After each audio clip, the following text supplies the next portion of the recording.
Well, good afternoon, everybody. It's Pastor Scott here, Saturday afternoon.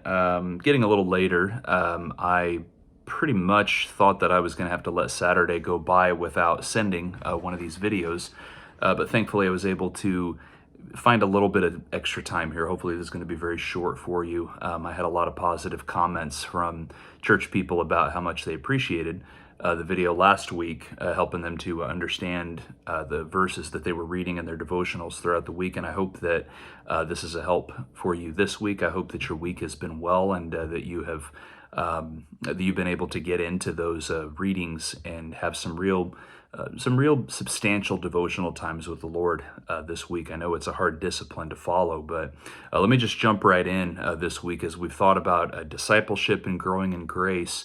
First thing that I had you read was Genesis 35:3 and 49:15, which in both sections we have Jacob speaking about how God has shepherded him, God has led him.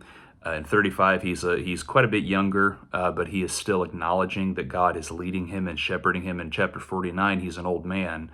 I want to say 17 years before he dies when he's speaking to Pharaoh, and he famously.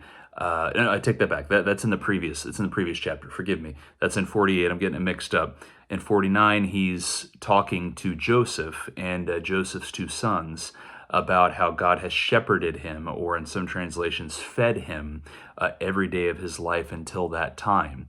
And it's very interesting to think about because we look at the hardships that Jacob had really all throughout his life. So the question was, what kind of hardships from Jacob's life are included in that phrase, shepherded me all my life to this day?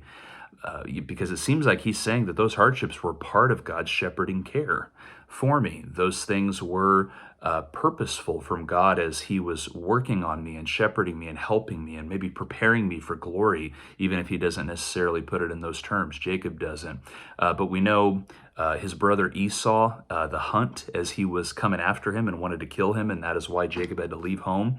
And we also know about how Laban, his father-in-law, Jacob's father-in-law, deceived him about the two wives, his two daughters that Jacob ended up marrying, and this was quite a hardship for him. Eventually, Jacob and his wives and all of Laban's grandkids ended up leaving, basically escaping. And Laban had to come out and chase after them to have a proper goodbye. But that was quite a time of turmoil between Jacob and his father-in-law there for quite a bit of time. Also, we could think about the time when his wives Leah and Rachel were essentially passing Jacob back and forth to each other as they were trying to outdo each other and having kids. And really just an insane little chapter there in Genesis. I want to say it's like 29 to 30 or something like that. And then the fact that he thought that his favorite son, Joseph, was dead after the whole thing had happened where he got sold into slavery and all that. Jacob says here towards the end of his life, God has shepherded me every step of the way throughout all of these things. He has been leading me. He has been faithful. I have learned to trust him, that whatever is happening, he is good. He is good. And so the next question, what other scriptures talk about the role that hardship and suffering play in our lives? Paul says in Romans 5 that suffering produces endurance because we have to endure. Endurance produces character. It changes us, and character produces hope. As we change, we realize that we're on this road of discipleship and we're on the way to glory, just like Jacob knew about himself, according to Hebrews 11 later on. So that's what suffering does for us. It takes us through times like that. James says a similar thing in James 1 when he talks about how we should count it all joy when we meet trials of various kinds, for it produces steadfastness, that is patience and endurance, and when that has its full effect, we're perfect, lacking in nothing. It really does sanctify us and shape us in godly ways. We find ourselves more and more like Jesus as time goes by. And so similar, Peter says in 1 Peter 1 that if necessary, the genuineness of our faith is being tested like gold that perishes though it is in fire, though it is tested in fire. I'm butchering the verse, but you know what I'm talking about right there in 1 Peter 1 between verses 5 and 7 or something like that. Just about how our faith has to be tested. And in the end, it's going to result in praise, honor, and glory. And so as our faith is tested, we are our faith becomes real more and more, and then that reality of our faith is then going to make glory that much sweeter. And so hopefully that made sense to you as you were in that devotional. Just quickly, the last two here, because I don't want to make this too long, but Philippians 2:12 and 13, we work out our salvation with fear and trembling, for it is God who works in us, both to will and to work according to his good pleasure. So the question was, who does the work here? Is it me or is it God? And the answer, as often, is yes. It's both. It's both God and me working.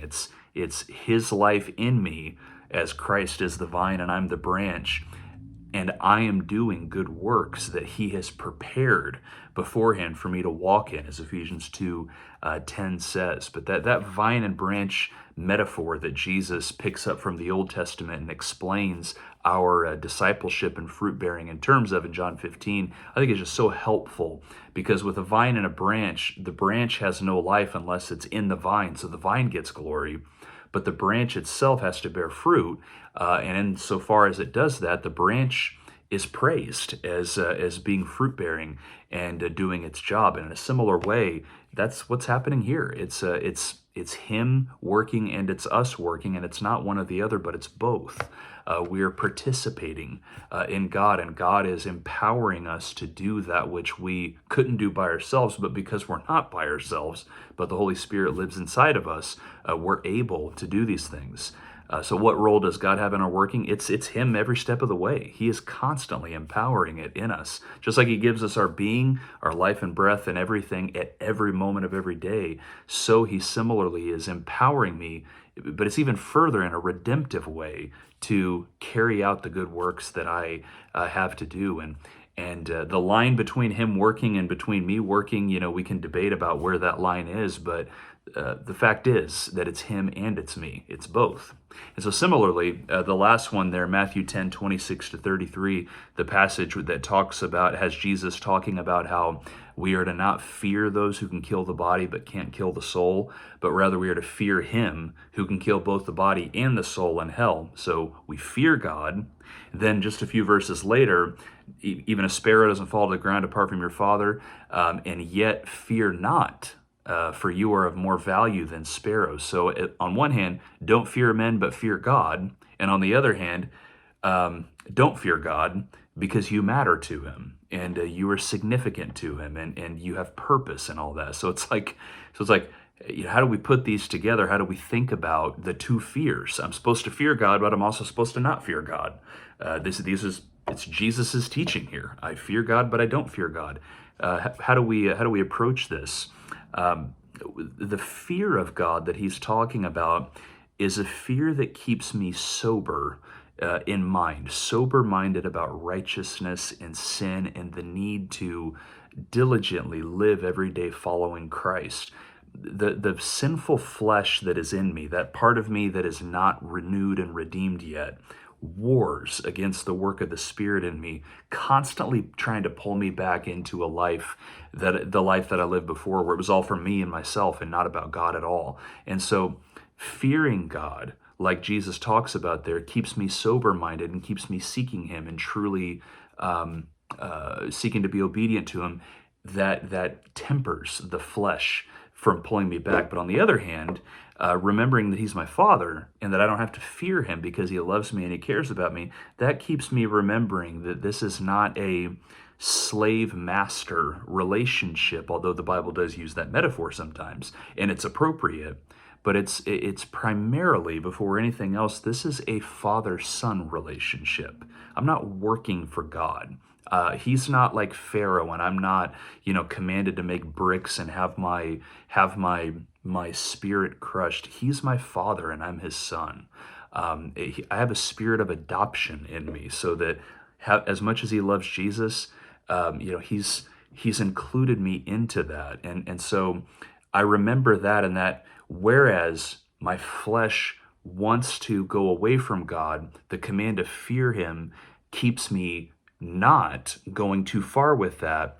The command to not fear him keeps me remembering that it's not by my works and it's not by my righteousness that he accepts me, but it's by Christ and by Christ alone. So I hope that you see that's how both of those work together. I'm going to click stop before this hits 10 minutes. Lord bless you. Talk to you later.